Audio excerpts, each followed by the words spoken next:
로마서 14장 9절과 10절 같이 읽겠습니다.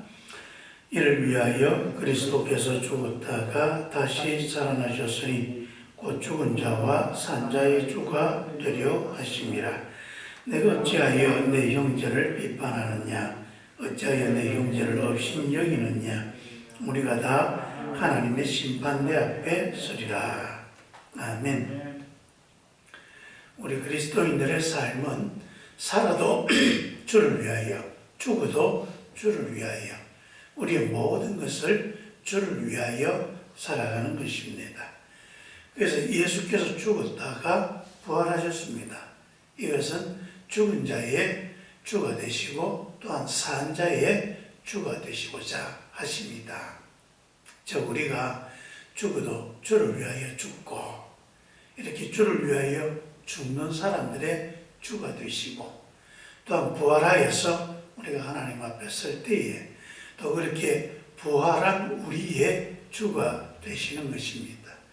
그래서 예수님은 우리가 사나 죽으나 주님께서 우리를 자기의 것으로 삼으시고 우리가 살았을 때이든지 죽었을 때이든지 그리고 우리가 부활하여 주 앞에 설 때이든지 모든 순간마다 우리의 주가 되시고 우리의 모든 것을 다스리시는 우리의 참 하나님이 되시는 것입니다.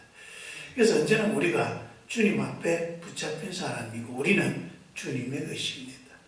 그래서 우리가 서로를 대할 때에 저 사람이 아니라 저 사람은 주님이 바로 구원하신 사람, 우리 예수의 사람이다. 이 사실을 우리가 늘 기억하고 대해야 하는 것입니다. 그래서 여러분 어떠한 종이 있을 때 그 종을 주관하고 그 종을 보라고 칭찬하고 할 수 있는 게 누구입니까? 주인만이 그 종에 대해서 뭐라 할 수가 있는 것입니다. 주인이 아는 사람이 남의 종을 두고 이리저리 이야기하고 한다면 그것은 곧 그 종의 주인을 업신여기는 행동과 같은 것입니다. 그래서 여러분 종이라고 하는 사람들이 때로는 상당히 권세가 있습니다. 자기의 주인이 누구냐에 따라서 내가 누구 집 사람입니다. 그러면 그 사람이 방문했을 때에 그 사람이 하인이기는 해도 거기 있는 사람들이 그 집 주인의 그 명성을 따라서 대우하는 것이 달라지는 것입니다. 우리도 마찬가지입니다. 지금도 우리는 모두 종복을 자처하는 사람들 아닙니까? 그래서 대한민국 국민의 종으로 국회의원이 되어지게 되면 그 사람에게 상당한 예우가 있습니다. 국회의원이 잘나서가 아니라 국민을 대표하기 때문에 존경을 받는 것입니다. 국민들의 종이기 때문에 그들이 존경을 받고 거기에 따른 여러 가지 많은 혜택과 권리를 갖게 되는 것입니다.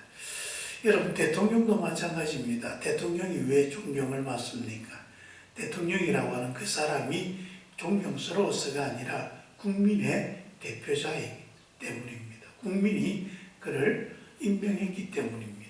우리 국민의 종이기 때문에 거기에 합당한 또 예우가 있고 그 이딴 권리가 있는 것입니다. 그리고 각 나라마다 대사들이 파견되어 있습니다. 그 대사들은 대한민국의 종들입니다. 대한민국이라고 하는 나라의 종으로서 거기 가 있습니다. 그 사람들 다 종이지만은 그 나라 사람들이 우리나라 대사들 또 대사관에 있는 직원들을 어떻게 함부로 못합니다. 왜요?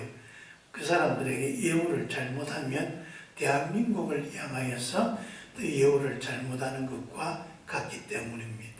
그래서 그들에게 면직특권이라든지 여러 가지 그들의 활동을 할 수 있는 것을 보장해 주는 것입니다.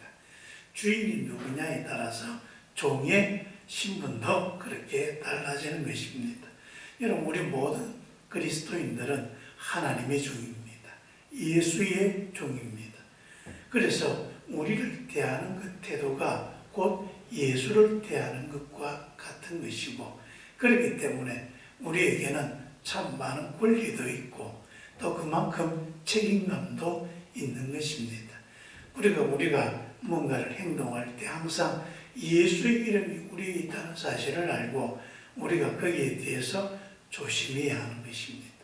그리고 우리 성도들이 또 성도 간의 관계에서도 마찬가지입니다. 우리가 성도가 성도를 바라볼 때에도 저 사람은 예수의 종이다, 그 사실을 기억하고 그렇게 대우하고 행동해야 하는 것입니다.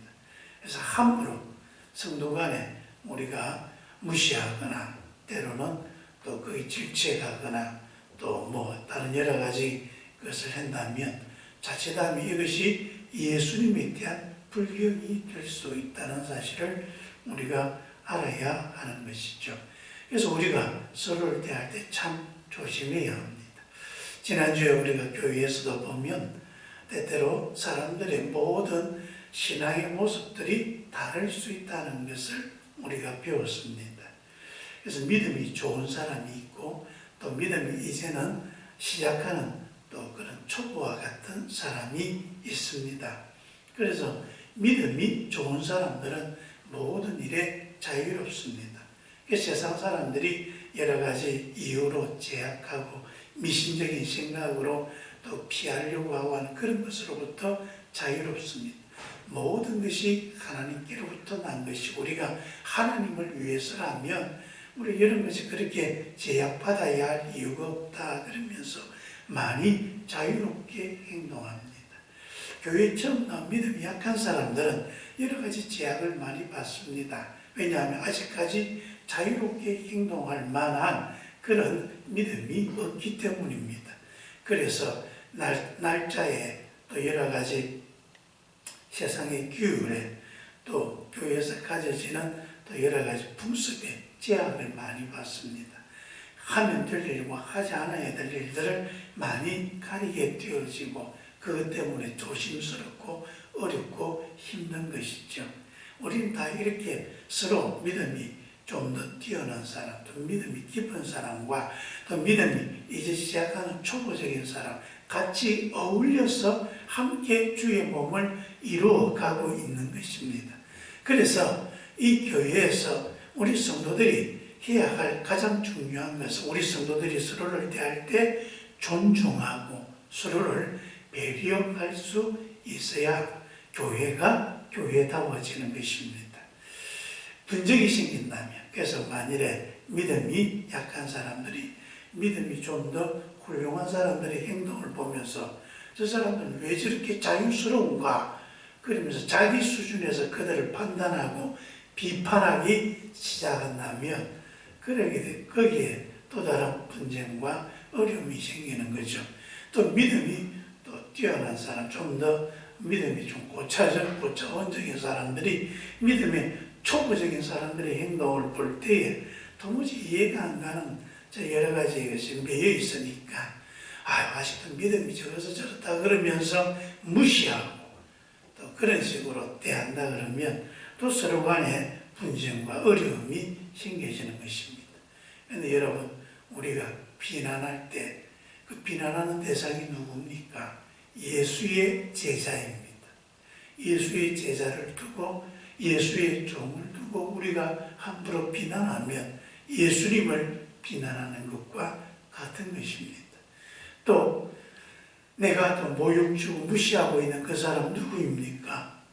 내가 믿음이 좋다고 믿음이 약한 사람을 그렇게 무시할 때 무시받는 그 사람 바로 예수의 종입니다. 예수의 제자입니다. 우리가 자칫 그렇게 우리가 믿음이 좋다고 믿음이 약한 사람을 무시하면 예수님을 무시하는 것과 같을 수 있다는 사실을 알아야 합니다. 우리는 누구를 무시할 수 있는 사람도 아니고요, 무시받을 존재도 아닙니다. 누구를 비난할 사람도 아니고 비난받을 사람도 아니라는 사실입니다. 우리는 서로서로를 존중하고 이해하고 용납하고 그리고 배려하면서 함께 하나님의 뜻을 더 키워가며 하나님의 교회를 더욱더 든든히 세워가야 할 그런 책임을 갖고 있는 사람들입니다. 그래서 교회에서 우리 하지 않아야 될 일, 남을 비난하는 것, 남을 무시하는 것, 이것이 믿음의 차이로 또 그렇게 한다는 것은 더 나쁜 일인 것입니다. 다시 말씀하지만 교회가 교회다워지고 성도가 성도다워지는 것은 우리가 서로를 존중하고 배려하고 용납하고 사랑하며 함께 하나님의 뜻을 이루어가는 것, 함께 예수 그리스도의 몸을 이루어가는 것이다.